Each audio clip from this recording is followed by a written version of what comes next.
हमेशा मेरे लिए अपने मन में अच्छे विचार और मेरी हर समस्या के साथ खड़े रहे बड़े भाई राधेराम गोदारा जी का भी मैं धन्यवाद देता हूं कि उन्होंने मुझे यहां बुलाया। देखो, आपने मुझे तलवार भेंट की, मैं इसको इसलिए लेके आया कि आप इसको देख लो। मैं इसको मना कर रहा था अपने भाई को कि ये मुझे मत दो। इसका एक कारण है, ये आज भारत लोकतांत्रिक हो गया है। तलवार से कोई लड़ाई नहीं जीत सकते हम लोग। अगर तलवार से जीतते तो यहां क्यों बैठते फिर? भाई जंग लगाने को थोड़ा ही दोगे तुम मुझे, समझ रहे हो? समझ रहे हो? तलवार से कोई लड़ाई नहीं जीती जा रही। भारत लोकतांत्रिक देश है, संविधान है। जिनके पास कलम की ताकत है, ये कलम उनका राज है। जिनका राज है वो कोई धरना नहीं करते। मैं यहां के विषय में भी बात रखूंगा, जो आज घटा उस पर भी बात रखूंगा। मैं बस आपका ध्यान आकर्षित कर रहा हूं। आप यहां इसलिए बड़ी संख्या में जुटे हैं क्योंकि आपको तकलीफ है और आप चाहते हैं आपकी तकलीफ खत्म हो जाए। तकलीफ आपकी एक नहीं है, आपकी तकलीफ कई। मैं आपको वास्तविक स्थिति पर लेके आता हूं। 14 अगस्त 1947 को भारत गुलाम था। 15 अगस्त 1947 को भारत आजाद हुआ। लेकिन इस देश के किसान, कमेरे और वंचित वर्गों को, महिलाओं को अधिकार नहीं मिले। अधिकार मिले जब 26 जनवरी 1950 को बाबा साहब अंबेडकर द्वारा लिखित संविधान इस देश में लागू हुआ। तब इस देश के वंचित वर्ग के लोगों को जानवरों के जीवन से इंसानों के जैसा जीवन जीने का अवसर मिला। अगर देश के प्रथम प्रधानमंत्री आजाद भारत के बेटी को भी प्रधानमंत्री बनने का मौका मिला तो वो बाबा साहब अम्बेडकर के संविधान की वजह से मिला। अगर आज बहन बेटियां डॉक्टर, इंजीनियर, आईएएस, आईपीएस बन रही हैं तो वो भारतीय संविधान में जो महिलाओं को अवसर मिले उसकी वजह से मिल रही। और आज अगर हमारी बहनें विधायक, मंत्री, मुख्यमंत्री, प्रधानमंत्री, राष्ट्रपति बनी है आज एक वंचित वर्ग की महिला, तो ये भी बाबा साहब डॉक्टर भीमराव अंबेडकर के संविधान की वजह से हो रखा है। मैं ये बात आपसे क्यों कह रहा हूं? जब 14 अगस्त को जो हालात देश की थी, 15 अगस्त 1947 को आजादी के बाद भी वही हालात थी। 26 जनवरी 1950 को संविधान ने आश्वस्त किया कि देश के हर नागरिक को, प्रत्येक नागरिक को रोटी, कपड़ा, मकान, सम्मान के साथ, अधिकारों के साथ जीवन को मिलना चाहिए। जीवन उनको जीने का अवसर मिलना चाहिए। जिनके पास जमीन नहीं थी उनको जमीन मिलनी चाहिए। जिनके पास घर नहीं था उनको घर मिलना चाहिए। जिनके पास रोजगार नहीं था उनको रोजगार मिलना चाहिए। जिनको पढ़ने के अवसर नहीं थे उनको पढ़ने के अवसर मिलने चाहिए। जो असमानता, जातिवाद के शिकार थे उनको भी सार्वजनिक रूप से घूमने फिरने और नौकरी अवसर, रोजगार करने के अवसर मिलने चाहिए। जिनको उद्योग धंधे नहीं उनको उद्योग धंधे मिलने चाहिए। इसके लिए भारत में लोकतंत्र आया कि देश की आम जनता तक उनके वास्तविक अधिकार कैसे पहुंचे। जमीनें नहीं थी आपके पास, जिन जमीनें के लिए आप लड़ रहे हो ये जागीरदारों के पास हुआ करती थी। फिर बाबा साहब अम्बेडकर सर छोटू राम साहब ने लड़े, आज उन्हीं की संतानें यहां बैठी हैं। वो लड़े और जमीनों के लिए लड़े कि जमीन मिले गरीब को, जमीन उसको मिले जो खेती कर रहा। और फिर भूमि जमींदारी आंदोलन हुआ, जमींदारी जो कानून था वो खत्म हुआ, कमजोर वंचित वर्ग के लोगों पे जमीन आई, तब आपने खेत में हल चलाया। और आज उन जमीनों को जो आपको आजादी के बाद मिली उनको ये सरकारें छीनने का काम कर रही। और इनका एकमात्र मकसद ये है, आप नहीं समझ रहे हो, कि जो रोजी रोटी चैन से किसान का मेरा खा रहा है उनकी रोजी रोटी भी छीन लो। वो लेबर क्लास बन जाए, बड़े बड़े धन्ना सेठ पूंजीपति, इनकी फैक्ट्रियां लगे, इनके बड़े बड़े व्यापार लगे, इनके बड़े बड़े मॉल बने और आपको हर एक चीज के लिए इनके पास गिरवी रखना पड़े अपना घर बार, और इनके यहां जाके आपको रोटी मांगनी पड़े। एक किसान पैदा करता है बंजर भूमि को। मेरे पिताजी प्राइमरी स्कूल के हेडमास्टर थे और उन्होंने मुझे सिखाया, वो खेती भी करते थे, रात को जाके पानी देते, तब जाके फसल पैदा होती। फिर प्राकृतिक मार है, फिर चोर भी ले जाता है, तमाम तरह की मुसीबतें हैं, उसके बाद फसल तैयार होती है। एमएसपी की कोई गारंटी नहीं। आप लड़ रहे हो, आपकी जमीन छीन गई, किसकी वजह से छीनी आपको नहीं पता। मैं तो नवलगढ़ की जनता पे वो कर रहा हूं भाई, मेरी बात पे गौर करना आप सब लोग। लोकतंत्र का मतलब ये है कि जिनकी ज्यादा संख्या उनका राज होगा, जो बहुसंख्यक लोग हैं उनका राज होगा। यही तो लोकतंत्र है ना, कि जिनकी वोट ज्यादा होगी उनका राज होगा। आपने तो सबसे बड़ी लड़ाई कमजोर ये कर दी कि जिनके 10,000 वोट है उनका विधायक बन रहा, जिनके 80,000 वोट है वो बैठ के तमाशा देख रहे हैं। देखो क्या किया आपने। मैं ये नहीं कह रहा कि दूसरे लोग नहीं, बस सब बन सकते हैं, लेकिन आप ये बताओ, अगर दुश्मन के हाथ में औजार दोगे तो आपका इलाज करेगा नहीं करेगा, बताओ। अब आज उसी के लिए तो परेशान हूं मैं वापिस आता हूं। मैं जब आ रहा था, हमारे साथी यहां से भी कह रहे थे, एक साथी हमारे बड़ी अच्छी बात की उन्होंने, ये कह देंगे कि संविधान बाबा साहब ने नहीं लिखा है। संविधान तो क्या नाम बताया उनका? ए भैया छोड़ो, वीरवार मत बताओ, सुनो, बाबा साहब अम्बेडकर की औलादे जिंदा हैं। इतिहास नहीं, भूगोल भी बदल देंगे, भूगोल। ऐसे गुंडे मवाली बहुत देखे हमने, समझ रहे हो। हमारा मन नहीं था जाने का वहां, तुम्हें सच बता रहे। हम किसान कमेरे की औलादे, हमारा मन नहीं था वहां जाने का, इसलिए जाने का मन नहीं था, आपके बीच में आने का मन था। वरना भाई लोग यहां बैठे हैं, अगर जाने का मन होता तो वो क्या वो डंपर वंपर लगाए थे, वो डंपर वंपर पलट के जाते भीम आर्मी। आप जानते नहीं किसान कमेरे, यहां जो बैठे वो जानते। मैंने कहा कि रुक जाओ, तुम्हें लगता है कि हम आजाद हैं, है या नहीं? तुम्हें लगता है ये डंपर रोक लेंगे क्या हम? सुनो, हम यहाँ आए क्यों हैं? हमारा असल मकसद वो नहीं है। भाई ने बताया जब मेरी बात की शुरुआत कर रहे थे कि मैं माल्यार्पण का विरोध नहीं, मैं माल्यार्पण का विरोध नहीं करता, मैं माला पहनने का विरोध करता हूं। माल्यार्पण तो मैं अपने महापुरुषों को करता हूं, इसलिए करता हूं, उनका कर्ज है हमारे ऊपर, उन्होंने हमारे लिए बलिदान दिया है, वो हमारे लिए लड़े, संघर्ष किया, एक एक अधिकार के लिए जो आंदोलन किया, लाठियां खाई। हम क्रांतिकारियों के बच्चे हैं, हमें इस बात पे फख्र है देश में, किसान का मेरे को इलाज है। लेकिन मैं माला इसलिए नहीं पहनता कि जिनके समाज के लोग यहाँ, जैसा भाई ने एक स्पीच में बताया कि बहनों को खींचा गया, उनको पीटा गया, गाड़ियों में भरा गया, ये लड़ाई यही नहीं चल रही देश में। वहां देखो आप जंतर मंतर पे क्या हुआ, पहलवान बेटियों के साथ किस तरह का अन्याय किया गया, देखा आपने? कल हरियाणा में किसानों के साथ किस तरह का अन्याय किया गया, वहां के नेता सारे उठा के बंद कर दिए, किस तरह पीटा गया, एक किसान शहीद हो गया। आपको लगता है मांगने से अधिकार मिल जाएंगे? अब तक आपकी समझ में नहीं आया कि अधिकार कैसे मिलेंगे। अधिकार छीनने पड़ते हैं, छीनने, और छीनने के लिए दम चाहिए।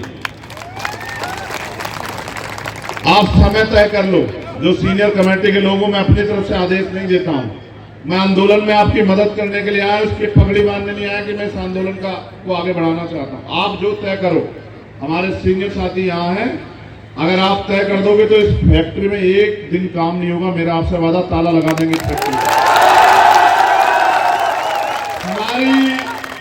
हमारी जमीन आपको नहीं पता किस भाव दी है सरकार ने और किस भाव खरीदी जा रही है। आपको नहीं पता किस भाव देनी चाहिए थी, आपको नहीं पता कि क्या मुआवजा होना चाहिए था, सर्किल रेट क्या है, और किस तरह से सरकार के इशारे पे सर्किल रेट कम किया हुआ है, जिससे कि इनकी जमीनें, ये किसानों की जमीनें जो संविधान से मिल गई है, इनको लोग हड़प लें। और आपको नहीं पता कौन कौन से लोग प्रभावित होंगे, जिनके खेत हैं वो तो किसान प्रभावित होगा, लेकिन जिनका घर चलता है खेती से, जो खेती से जुड़े लोगों से जुड़े हुए हैं, चाहे वो काम करने वाला साथी हो, चाहे जिनके पशु पलते हो, या जिनको छोटा मोटा लकड़ी का रोजगार है, वो सब इनसे प्रभावित होंगे। आप नहीं समझ पाए। इस देश के किसान कमेरे जब तक एकजुट नहीं होंगे, इस देश के किसान कमेरे जब तक भाईचारा स्थापित नहीं करेंगे, इस देश के किसान कमेरे जब तक कागज लेके दूसरों के नेताओं के आगे खड़े रहेंगे, हर सरकार के आगे, तब तक आपको अधिकार मिल ही नहीं सकता। इस बात को आप याद रखो। जो किसान फसल के लिए इतनी मेहनत करता है, धरती का सीना चीर के और दिन रात जाग के तमाम तरह की मुसीबतें सह के फसल पैदा करता है, वो आज तक नहीं समझ पाया कि वो इस देश में जब तक अपनी राजनीतिक ताकत नहीं बनाएगा, तब तक उसको कागज लेके या इस तरह के आंदोलनों का सामना करना ही पड़ेगा। और जहां जितनी ताकत बना लेगा, उस दिन उसकी फसल की भी गारंटी मिलेगी और कोई तानाशाह उनकी जमीन पे को जबरदस्ती एक्वायर नहीं कर पाएगा। अगर आपको ये जमीन अपने हिसाब से जो मुआवजा आप चाहते हैं वो करनी है तो फिर आप ये भी तय कर लो। मेरे लोग तो इसे अपना अपमान मान रहे थे कि भाई उन्होंने जाने दिया। भाई सरकार उनके नहीं जाने देंगे? तुम्हारी सरकार है क्या?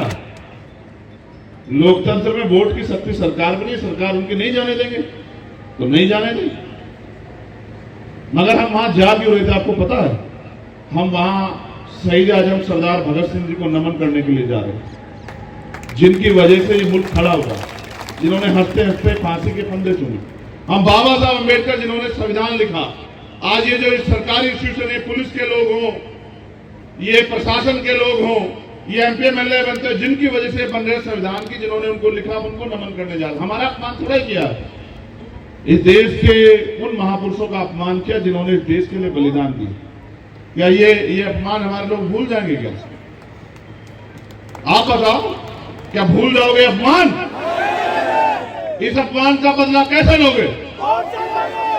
इस अपमान का बदला किसान कमेरे जिस दिन वोट की शक्ति से, वोट की चोट से लेने काम करेंगे। जो लोग हमें आज बाबा साहब की मूर्ति नहीं छूने दिए, ये विधानसभा की पैड़ी भी नहीं चढ़ पाएंगे। मेरी बात को आप लोग याद रखें। ना हमारी पुलिस से कोई लड़ाई, ना हमारी प्रशासन से कोई लड़ाई, हमारी लड़ाई है अधिकारों की। और मैं यहां हमारे जिम्मेदार लोग बैठे हैं, कमेटी के लोग, मैं उनसे को आश्वस्त करता हूं कि देश में जहां भी अन्याय होता है वहां भीम आर्मी के लोग सीना तान के लड़ाई लड़ते हैं। जहां भी बहनों का अपमान होता है सीना तान के लड़ाई लड़ते हैं और किसी कीमत से नहीं चूकते। यहां जहां किसान कमेरों की लड़ाई हो, उस लड़ाई को भी लड़ते हैं। हम आपकी इस लड़ाई में आपके साथ हैं। आप समय तय कर लो। अगर आज तय करोगे, जो यहाँ की कमेटी आज तय कर लो, आज लगा देंगे ताला, कोई फर्क नहीं पड़ता। हमारे लिए कोई काम ज्यादा जरूरी नहीं है आपकी मांग से ज्यादा। और अगर जिस दिन आप तय कर लोगे इसके बाद उस दिन ताला लगवा लेना। ना हम ताला खोलने से डरते, ना ताला लगाने से डरते।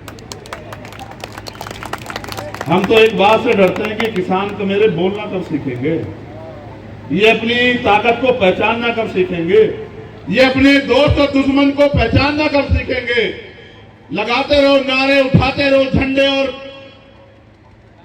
अपने लोगों के साथ होने वाले अन्याय पे नारेबाजी और धरने प्रदर्शन करते रहो, या फिर तुम पे मौका आएगा। मैं तुम्हें सिर्फ सिखा सकता हूं, तुम्हारी उंगली नहीं पकड़ सकता हूं। तुम पे मौका आएगा, अपने साथ हुए एक अन्याय का जवाब वोट की चोट से देके इनको बताना कि अगर हम बना सकते हैं। किसान समझते हो, किसान फसल उगाना जानता है तो काटना भी जानता है ना? जानता है नहीं जानता है बताओ? अगर हम फसल लगाना जानते हैं तो फसल काटना भी तो जानता है। ये तो हमारा लगाएगा पेड़ है जो आपको दुख दे रहा है। इसको सबसे पहले किसने लगाया? हमारे लोगों ने बनाया ना, विधायक बनाया नहीं बनाया? हमारा था कि हमारी बिल्ली हमें मैं आऊं। देखो क्या की बात होगी। हमारे लोग ना बनाते तो बन जाता क्या विधायक? हमारा लगाया पेड़ है, हमने दी ताकत और हम ही काटेंगे इस बार। ये भी याद रखना इस बात को अच्छी तरह से। और ऐसा कर देंगे कि आज के बाद कोई, कई मामले मेरे सामने आ गए, आज के बाद कोई जो है विधायक और एमपी, कोई मंत्री किसी किसान की जमीन पे गलत नजर नहीं उठाएगा और किसी गरीब की बच्ची की तरफ वहां उठा के नहीं देखेगा। हम सब जान रहे हैं उनके कर्मों को यहाँ। लेकिन मैं आपसे कहना चाहता हूं, सिर्फ नारों से काम नहीं चलेगा भाइयों, बहुत कम समय बचा है। जैसे ये आंदोलन हो रहा है, अपने आंदोलन को मजबूत करो और इसके बाद गांव गांव गली जाके समाज को जागरूक करो। हमारे महापुरुष जिनके बारे में हमारे साथियों ने कहा, मान्यवर काशीराम साहब कह गए कि वोट की रक्षा ऐसे करो जैसे बहन बेटी की रक्षा होती है, और बहन बेटी की रक्षा ऐसे करो जैसे जमीन की रक्षा की जाती है। जिस तरह से बहन बेटी की रक्षा के लड़ते, इस तरह से अपनी जमीन के लिए भी लड़ो, चाहे कोई कीमत चुकानी पड़े। किसानों का इतिहास रहा है कि उन्होंने अंग्रेजों के दांत खट्टे किए, वो इनके भी दांत खट्टे कर देंगे। और मैं आपसे कहना चाहता, अधिकार मांगने से नहीं मिलते, मांगने से भीख मिलती है। अगर अधिकार चाहिए तो छीनना शुरू करो, क्योंकि समय ज्यादा हो रहा है और मैं जानता हूं आपको जाके अपने घरों के काम भी करने हैं। लेकिन क्योंकि जिन्होंने मुझे बुलाया, मैं चाहता हूं मैं उनको भी सुनूं कि वो इस आंदोलन को कैसे आगे बढ़ाना चाहते हैं। उनके मन में आगे किसानों के लिए, कमेरों के लिए, मजदूरों के लिए क्या इच्छा है और वो कैसे चाहते हैं कि इन किसानों का हल हो। फिर जैसे मैं उनके आज के बुलावे पे आया, मैं उनके साथ रहूंगा और मैं उनसे कहना चाहता हूं कि जब आप तय कर ले मन में कि इनके न्याय की लड़ाई को जमीन पर मजबूत करना हो, आप हमें बता देना। हम और हमारे सब साथी अपनी पूरी ताकत से इस लड़ाई को मजबूत करेंगे। बस आखिरी बात आपसे कहनी है, उठो, जागो, पहचानो, संघर्ष करो, अपनी ताकत को एकजुट करो और फिर आगे बढ़ो। वक्त आने वाला वक्त आपको कोई नहीं रोक सकता, क्योंकि आज अगर कोई लड़ रहा है तो वो आप हो, और जो आज लड़ रहा है वो कल का जो है वो लड़ाका कल का ताकतवर बनेगा। जो ताकतवर बनेगा वो अपने लोगों के लिए काम करेगा। साहब ये कहा करते थे कि वोट अगर इनको दोगे तो इनके लोग ताकतवर होंगे, और वोट अगर उनको दोगे तो उनके लोग ताकतवर होंगे। अगर वोट अपने लोगों को दोगे तो आपके लोग ताकतवर होंगे। जब आपके लोग ताकतवर होंगे तो आपके काम करेंगे, आपके लिए खड़े रहेंगे। फिर अच्छा सोचो, यहाँ अगर हमारा व्यक्ति ताकतवर होता तो क्या यहाँ के सीओ साहब मुझसे कहते कि भैया वहां मत जाओ, उधर परमिशन नहीं है? क्या मुझे परमिशन मांगनी पड़ती? तो मेरी परमिशन तो आप डिनाई करवा रहे हो। आप ताकतवर बन जाओ, मेरी परमिशन खुद ब खुद हो जाएगी। ठीक है, बहुत बहुत धन्यवाद। जय भीम, जय भारत, जय मंडल, जय जोहार, जय जवान, जय किसान। आप सबकी एकता जिंदाबाद। और किसान भाइयों के लिए संदेश, आप जीतोगे, थोड़ा सा समय लगेगा। ये पहली सरकार है, इसको सुनाने के लिए दिमागों की जरूरत है। आज के दिमागे से सुधर गई तो ठीक है, नहीं तो जब कल ताला लगेगा तब सुधरेगी। फिर चाहे किसी को बुला लेना, ताला तब खुलेगा जब किसानों की मांगे पूरी हो जाएगी, उनको मुआवजा मिलेगा और उनके बच्चों को यहाँ नौकरी मिलेगी। ये जमीन हमारी है, इन पे अधिकार हमारा है, इन पे नौकरी हमारे बच्चों को मिले और हमारे उचित मुआवजा मिले। मैं इस मांग का समर्थन करता हूँ। धन्यवाद।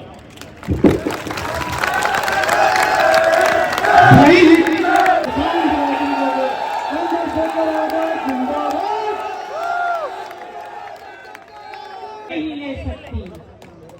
वही हालत राजस्थान में है। यहाँ का किसान अपनी जमीन का जायज मूल्य भी नहीं ले सकता है। एक हमारे लिए नागनाथ है और एक सांपनाथ है। हमें बीच का रास्ता सुनना होगा। किसान और कमेरे एक मुट्ठी बना लें। ये 5 अंगुली अलग अलग कुछ नहीं कर सकती, मगर जब ये भूसा बनाती है तो अगले का जबड़ा तोड़ देती है। नहीं तोड़े तो आप बताओ। आप लोगों के बीच में मैं 25 साल से बनी रही और कहीं मैंने काम के पत्थर नहीं लगवाए, लेकिन हर गांव के अंदर, हर ढाणी में मेरा काम आज भी बोलता है। इस गोठरा गांव की जमीन पे भी 5 सालों का तो बड़ो पेट है जो खाया ही कर रहा, और खाकी साड़े की निगाह तो नीचे हो है। वो बेशर्मो तो दांत काट की सामने बीएसपी चुनाव लड़ा और बीएसपी को बेच के कांग्रेस में चला गया। आपके पास मौके बहुत है, इसकी थोड़ी रगड़ दो। लेकिन एक अंधा आदमी दरवाजा ढूंढ रहा, अब वो हाथ घुमा घुमा के ढूंढेगा और जैसे ही दरवाजा आएगा वो टांट कुचल ले। तो वोट का दिन तो टांट कुचल लो नहीं की छक मारी जाएगी। वो तो ही आई रोटी का भाव वो आपने को ऊपर। और जो अभी मनीष भाई ने बातें कही थी, ये मजाक की बातें नहीं है कि धीरे धीरे जैसे सावरकर जी को स्वतंत्रता सेनानी बना दिया, वैसे भीमराव जी का नाम भी ये लोग कि उन्होंने इतिहास, ये हमारा संविधान नहीं दिखाता है। सर मैं बहुत